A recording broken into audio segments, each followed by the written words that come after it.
In Matthew's collection of stories about Jesus, after Matthew relates how Jesus sent the Pharisees off to learn why God likes mercy better than sacrifice, some of the disciples of John the Baptist came to Jesus to ask why he and his disciples did not practice fasting. The religious leaders of the day and John's disciples fasted regularly. It was in response to this question that Jesus told the story about wine and wineskins. When Jesus was on this earth, wine was stored in bags made of animal skins or leather. If new wine was put into new wineskins, it would stretch the new wineskins as it fermented. Putting new, unfermented wine in old wineskins, which had already been stretched, would result in the bursting of the wineskins. The wineskins would be ruined, and the wine, of course, would spill out and be lost.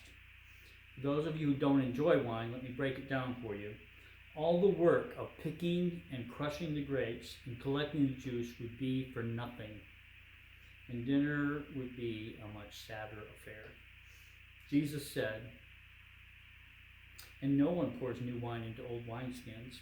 Otherwise, the skins burst, the wine is spilled out, and the skins are destroyed.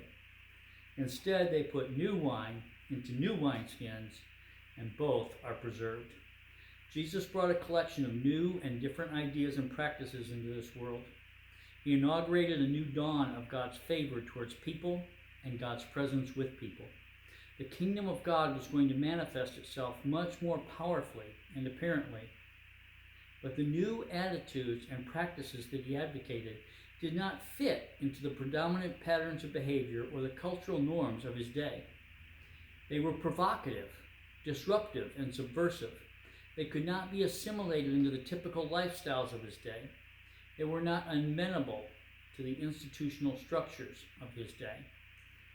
Anyone who wanted to follow the example of Jesus would have to radically change their way of life and allow God to invigorate and renew them. If they did not invite and cultivate the activity of God's Spirit within them, they would be overwhelmed and crushed by the things Jesus asked them to do and believe. Anyone who has tried to understand and follow the teachings of Jesus knows that his ideas are just as threatening to us today as they were to the people then. 2,000 years later, he still offers us revolutionary, subversive new wine, and unless we allow him to regularly update our wineskins, we will be unable to retain his teachings and incorporate them into our lives. His ideas and practices will burst our old wineskins. Our current lifestyles, culture, habits, beliefs cannot receive and contain the new wine that he offers.